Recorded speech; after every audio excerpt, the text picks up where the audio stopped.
Regression line. Regression line कई किस्म की होती है। नंबर 1 हम लोग देखेंगे स्ट्रेट लाइन,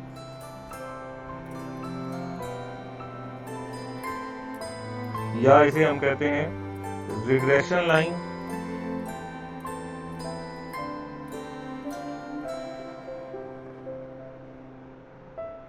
या इसको हम कहते हैं लीस्ट स्क्वायर लाइन।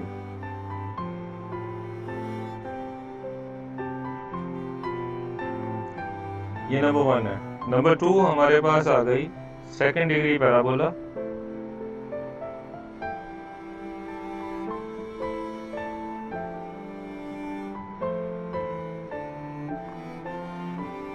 और फिर मल्टीपल रिग्रेशन आ जाती हैं। वो हमारे स्कोप में अभी नहीं है, अभी हम सिर्फ पढ़ेंगे straight line. Second degree parabola हमारे नेक्स्ट लेक्चर में आएगी। तो नंबर 1 आज का टॉपिक क्या है? स्ट्रेट लाइन या लीस्ट स्क्वायर लाइन। याद कर लें ये क्या होती है, y is equal to a plus B X. ये हमारी स्ट्रेट लाइन होती है। रिग्रेशन लाइन या लीस्ट स्क्वायर। लीस्ट स्क्वायर क्यों कहते हैं? इसकी पावर कितनी है x की? लीस्ट मीन 1, इसलिए इसको कहते हैं लीस्ट स्क्वायर लाइन। अब यहाँ पर इसको सॉल्व करने के लिए हमें a और b की वैल्यूज ढूंढनी है। हमारे पास क्वेश्चन में रिग्रेशन डाटा दिया जाएगा, x की वैल्यूज और y की वैल्यूज दी होंगी, और ये दोनों आपस में इंटरलिंक्ड होंगी, आपस में दोनों का ताल्लुक होगा।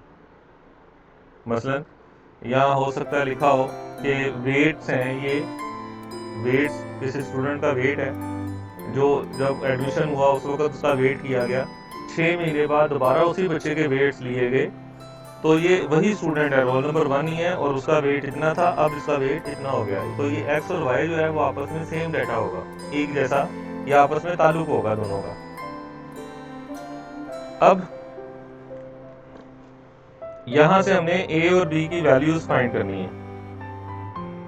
ये दो फार्मूले पहले हमें याद करने हैं। डायरेक्ट a और b की वैल्यूज कैसे फाइंड होंगी, इनके फार्मूले हैं। सबसे पहले आप b की वैल्यू फाइंड करेंगे, तो b का फार्मूला नोट फरमा लें और इसको याद करना है आपने। b का फार्मूला है n summation X Y minus summation X into summation Y divided by n summation x square minus summation x का होल स्क्वायर। यहाँ से b की वैल्यू मिलेगी। जब b की वैल्यू मिल जाएगी फिर आप a की वैल्यू निकालेंगे। a का फार्मूला नोट करो, summation y minus b summation x over n। अगर हम इसको थोड़ा सा सॉल्व कर सकें तो इसको मजीद सॉल्व कर सकते हैं, लेकिन हम शायद यही इस्तेमाल करेंगे। अगर मजीद सॉल्व करना है तो मैं इसको लहदा कर देता हूँ, this over this and this over this. अगर आप करके देखें तो summation y over n minus b summation x over n। अब समीशन y ओवर n आपको पता है क्या होता है, y बार, y का मीन हो गया ना, arithmetic mean, minus b summation x over n क्या होता है, x बार। तो एक्चुअली फार्मूला एक ये भी बन गया, y बार माइनस बी एक्स बार। b कहाँ से आएगा? ये जो ऊपर वैल्यू हम फाइंड करेंगे b की, वो वाली वैल्यू। तो जो मर्जी फार्मूला इस्तेमाल कर लो, ये ज्यादा इजी है। Question number 1, given 8 grades and marks in a class are observed, find least square line, estimate GPA for 600 marks। हमारे पास किसी भी स्कूल का डाटा दिया गया या कॉलेज का डाटा दिया गया और उसमें स्कोर्स दिए गए हैं। स्कोर क्या है, इतने नंबर आए हैं, 480 मार्क्स किसी बच्चे के आए तो कितना जीपीए बना 2.7, 490 के ऊपर जीपीए बना 4.9। हमें क्वेश्चन ये पूछा गया कि अगर किसी बच्चे के नंबर 600 हो तो उसका जीपीए कितना बनेगा। तो हमने जब चीज एस्टिमेट करनी है, एस्टिमेट का मतलब क्या होता है, अंदाजा लगाना है कि क्या होगा। तो उसके लिए अगर ये वो ना भी ये कहता कि लीस्ट स्क्वायर निकालो, तो मुझे फिर भी लीस्ट स्क्वायर लाइन निकालनी थी किसी चीज की एस्टिमेशन मालूम करने के लिए, अंदाजा लगाने के लिए, राइट। या जैसे आजकल कोरोना वायरस है तो हम ये एस्टिमेट लगा सकते हैं कि अगर पहले एक हफ्ते में इतने पेशेंट्स आए हैं तो 30 दिन बाद कितने पेशेंट्स होंगे, कैसे होगा, हम उसमें भी लीज स्केल लाइन लगाएंगे और वहां से एस्टिमेट कर लेंगे। बहुत इजी है। अब एस्टिमेट करने के लिए हमने एक लाइन पढ़ी थी, लीज स्केल लाइन। सबसे पहले आप डेटा लें और इस कॉपी पे लिखेंगे डेटा इस तरह, नीचे जाके 2-3 लाइनें खाली छोड़ दें और यहाँ जाके लिखें सोल्यूशन। ये ऊपर डेटा आपने लिख लेना है।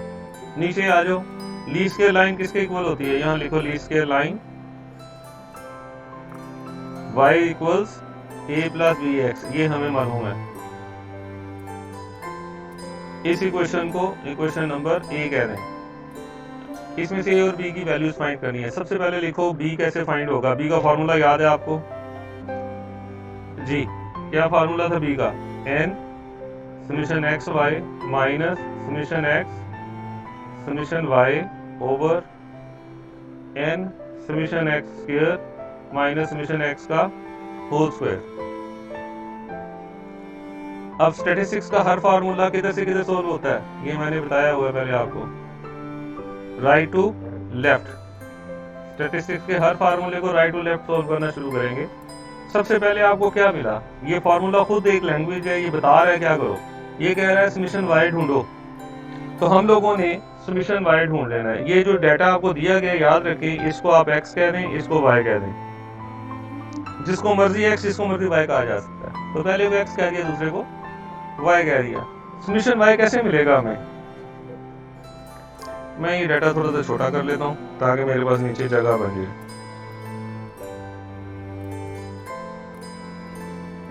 चले समेशन वाई, तो सबसे पहले आप लोग y का सम कर लेंगे जी, कैलकुलेटर निकालेंगे और उससे सम करेंगे, इसका आएगा 24.8। ये इसका सम आ गया, समेशन y मिल गया। आगे आओ समेशन x। समेशन x का मतलब क्या है, x का सम। x का सम करेंगे तो आएगा 4320। नेक्स्ट देखें अगला क्या कह रहा है, वो फार्मूले में चलो, इधर आए, क्या ढूंढना है, समेशन एक्स वाई। कैसे मिलेगा, x और y को मल्टीप्लाई करें और उसको सम कर लें। x और y को मल्टीप्लाई करेंगे तो ये सारी वैल्यूज आप लोग मल्टीप्लाई करें।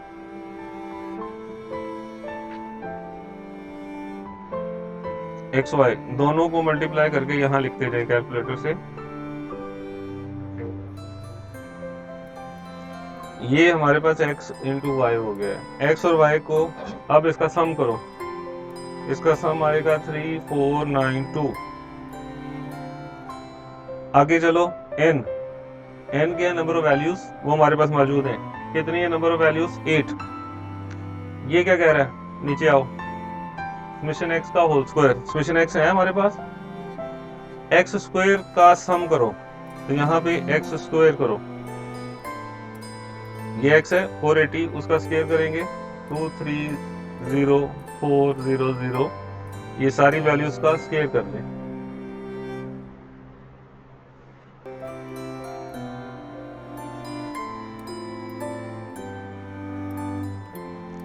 इन सब का सम करो तो ये आया 2355,800।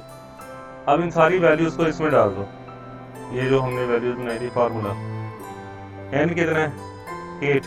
समेशन x कितना है, x y कितना आया था, 13492 माइनस 4320 इंटू 24.8 ओवर 82355,800 माइनस 4320 का स्क्वायर।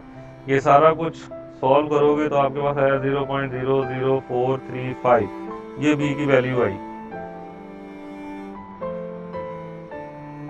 ओके,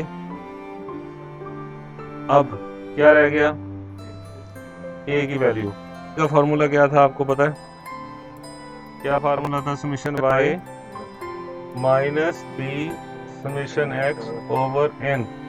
यहाँ पे सारी वैल्यूज पुट करें, 0.8 माइनस 0.00435 इंटू 4320 डिवाइडेड बाई 8। इस सारे को सॉल्व करेंगे तो आपके पास आंसर आया 0.751। तो ए की वैल्यू ये आ गई। जब आपके पास ए और बी की वैल्यू निकल आई तो अब आपने इनको जाके वैल्यूज पुट कर देनी है। ए और बी दोनों वैल्यूज किस में पुट करनी है? क्वेश्चन नंबर ए में। तो लीस्ट स्क्वायर लाइन हमारे पास आ जाएगी। Now putting values of A and B in A, this implies that y is equal to a plus bx हमारे पास इक्वेशन थी। तो what is a? a की वैल्यू क्या थी? 0.751 प्लस b की वैल्यू थी 0.00435 इंटू x। जब हम ये वैल्यूज फाइंड कर लें तो ये जो y है इसके ऊपर आपने ये कैप लगा देनी है। इस कैप का मतलब है एस्टिमेटेड, यानी ये हमने वैल्यूज एस्टिमेट कर ली हैं। ये हमारे पास एक्चुअली लीस्ट स्क्वायर लाइन या रिग्रेशन लाइन आ गई है। ये हमारा आंसर आ गया। अब उसने हमसे एक सेकंड पार्ट में पूछा था एस्टिमेट करो कि अगर किसी बच्चे के 600 नंबर हो तो कितना जीपीए बनेगा, राइट? तो यहां लिखेंगे हम एट स्कोर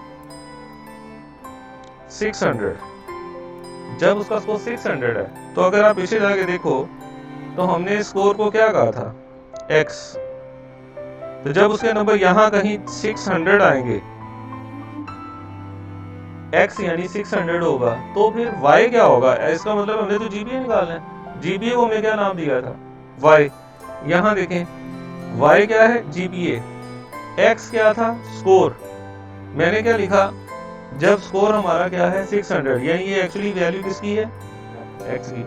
तो बड़ा आसान है, इसमें पुट कर दो 0.751 0.00435 इंटू 600। इस सारे को जब हमने कैलकुलेट कर लिया तो हमारे पास आंसर आया 3.361। तो जीपीए कितना निकल आया उसका? 3.361 हमारे पास जीपीए निकल आया। ये है खूबसूरती रिग्रेशन की कि जो भी वैल्यूज हैं राउंड ऑफ करके 3.4 लिख सकते हैं हम। तो जो भी वैल्यूज हमारे पास आ जाएंगी हम उसकी एक रिग्रेशन लाइन लगाएंगे, तो उसके बाद किसी भी वैल्यू की एस्टिमेशन निकाल सकते हैं। क्लियर है यहाँ तक?